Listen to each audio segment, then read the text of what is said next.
Hey everyone, welcome to an Albums That Made Me episode. And today we'd be talking about Cause of Death, or I will be talking about Cause of Death, the album. This was for me the gateway album into death metal, from what I remember.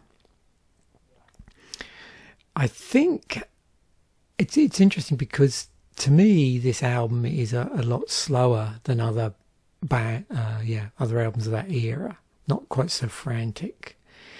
And I think as a consequence, I probably found it a little easier to get my head around.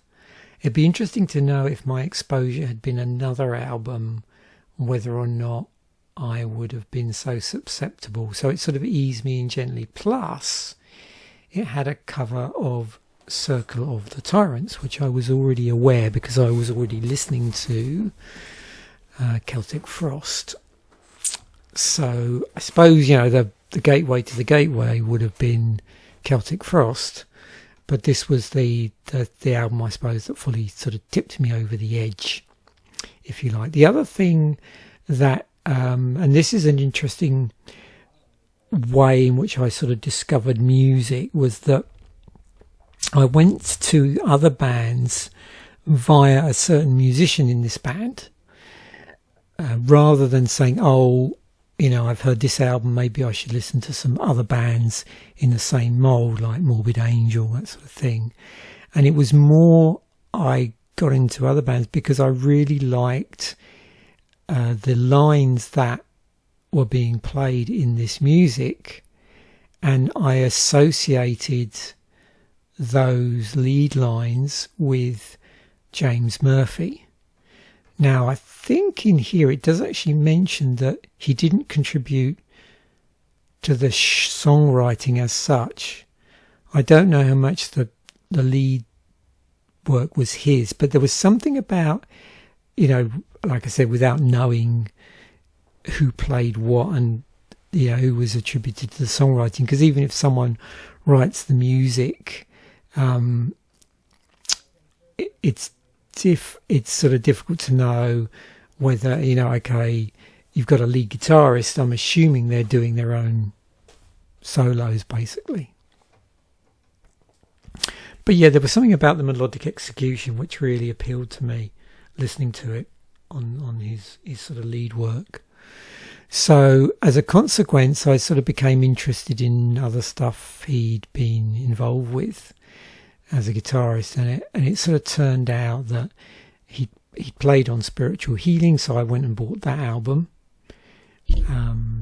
And there was... See, this is interesting because I remember I listened to him playing on something else as well, but now I cannot remember what it was. I was aware that he played on this album by Cancer, and maybe I'd heard some stuff from some of these albums later on, but that would be later on.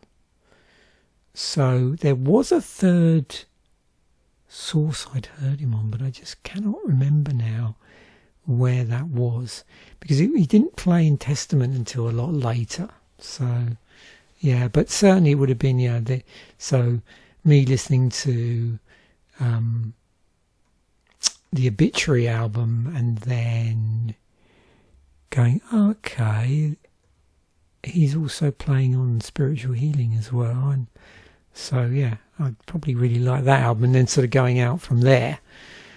You can see he's sort of contributed on a whole manner of things here and there. Although sometimes it might be, just one solo.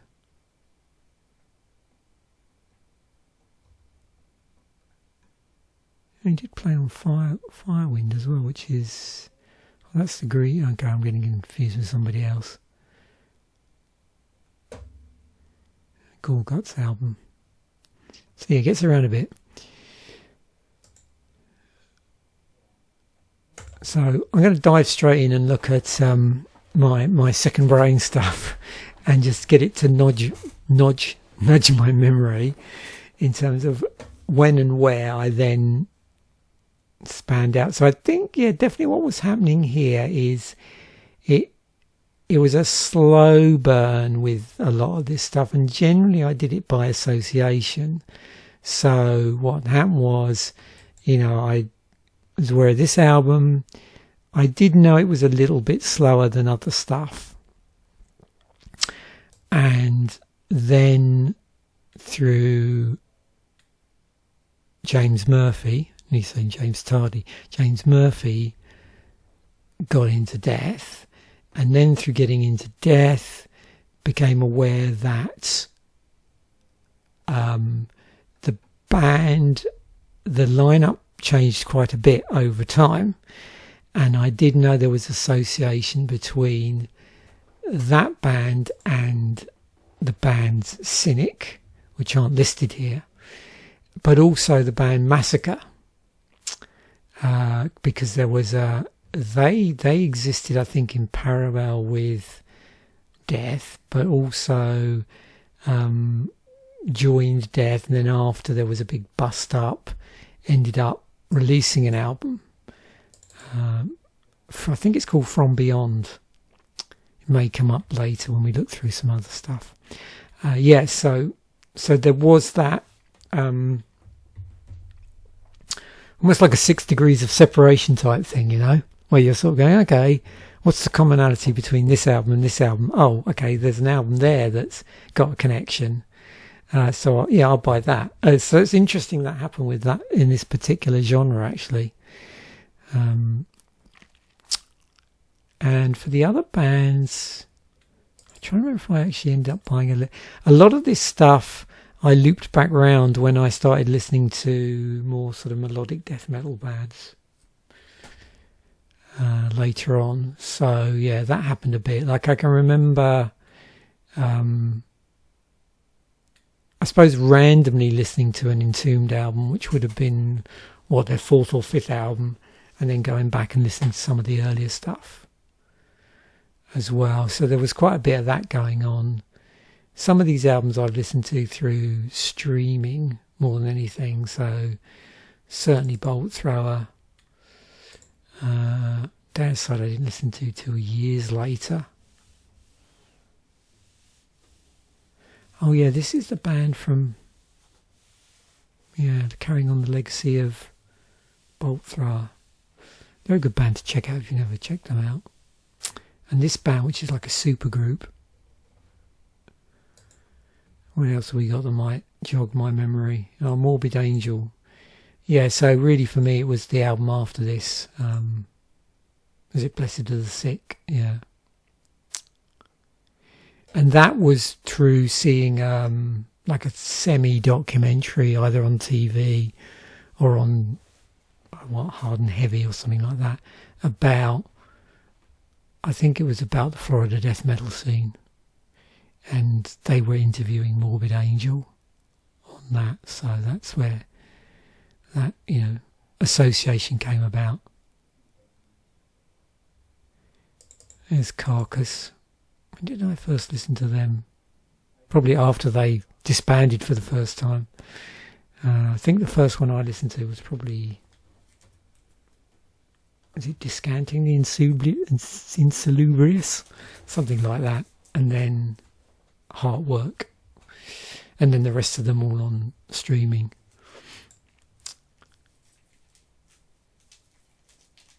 Yep, similar names there. Okay, let's get into these Gemini generated prompts that I've sort of wrapped up into certain questions. Okay, so yeah, so we've got the later stuff here. So this early stuff, I would say definitely I've listened to albums by these bands, number of Death albums, couple, 2 or 3 Obituary albums, several Morbid Angel albums, just the one Possessed album.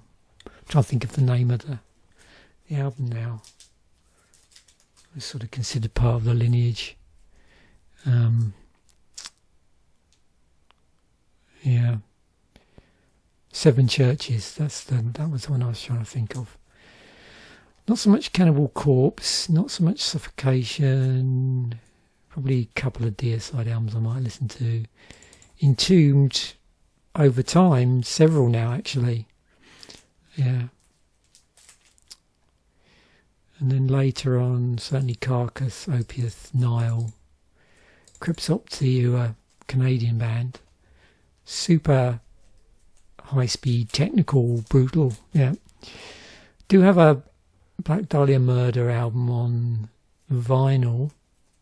Is it Miasma? Something like that. Oh, here we go. Oh yeah, all the classics. I would probably have listened to most of these actually over time. But these three in the earlier days, and then subsequently things like Left Hand Path and Seven Churches. So there's a lot of me sort of bouncing backwards at a later stage, because I was trying to sort of work out, and again, I think I mentioned this in a previous video quite possibly, or maybe not. I might have just been rehearsing for this and thought I'd said it in a previous video, but I do know that there may have been a sort of gap. So, you know, getting into, so the sort of order of things were Nwubum into, I suppose, thrash metal, and then things like Celtic Frost, stuff like that. So real bands that are super influential, and then into death metal and doom at the same time. And then there was a bit of a gap, or a pause in, I would say around about 93-ish, 92, 93 through to about 96, 97, where I went off and explored more UK like indie rock bands, and a bit of shoegaze and a bit of Britpop and a bit of trip hop, but still keeping up with some of my sort of favourite bands. I was sort of still following to see what they were releasing, sort of in the background, but not going all in. So the point I suppose I'm trying to make is there's a lot of bands from the 90s, particularly in the sort of, you know, metal sub-genres that emerged, that I missed out on first pass through, and then I sort of did a retrospective listen in the 2000s. So there's a lot of that going on. I'm just staying here through a slightly different wrapper whether we've got anything else coming up. Looks like there's the usual suspects. This one reaches backwards a little further in the way this is wrapped up, so I get it to sort of look more backwards facing with this particular prompt, and look at the influences of the sort of proto bands, if you like, the influences of the influencers, if that's a way of thinking about it. And as I've said before, when you start doing this with any metal genre, you end up with all roads leading back to Black Sabbath. But then we got bands like Motorhead and Venom. So this is probably where things sort of really, you know, picked up speed in terms of the sort of the brutality and aggression in heavy metal, you know, stuff like this. But certainly, you know, Motorhead were an inspiration for many bands, and there's a video that I will include a link to, I think, which is an interesting documentary where people sort of talking about other musicians are talking a lot about their influences on there. So it'd be cool to include a link to that. In fact, I'll go back. I think I've previous to doing this video, I've done an actual video on a book I bought, a death metal book, and I'll make sure I sort of cross-pollinate that with some of the links and include them in here as well.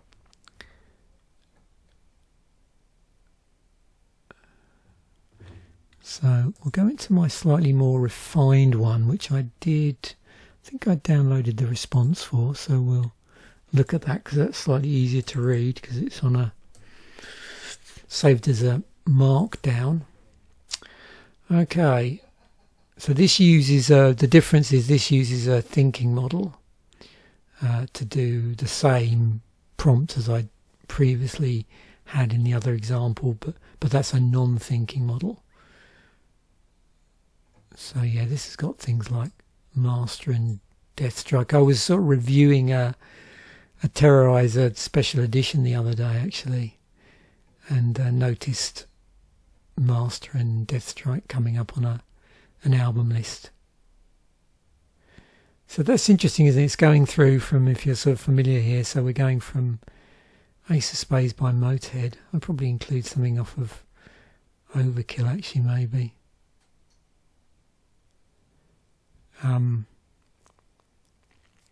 Into Discharge, into Venom.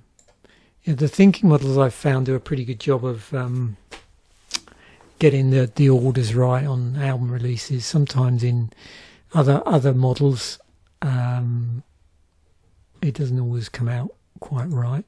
Oh, there's Celtic Frost, into Crypts of Rays, Hell Awaits Slayer, Possessed by Seven Churches, Death Zombie Ritual, Napalm Death. So we're now getting into sort of more grindcore areas.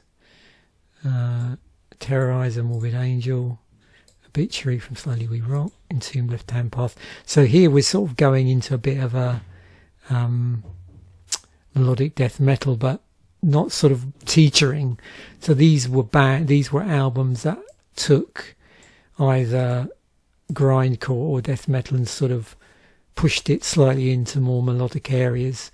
So Carcass, and then I think these early At the Gates albums are slightly less melodic and a little bit closer to old style death metal, I think.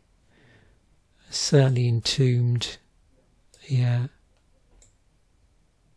So interesting list, takes you on an interesting musical journey.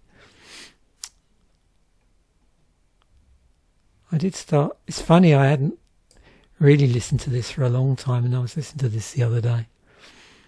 It's got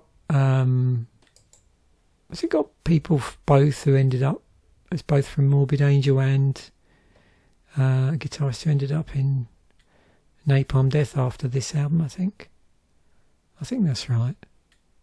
Yeah.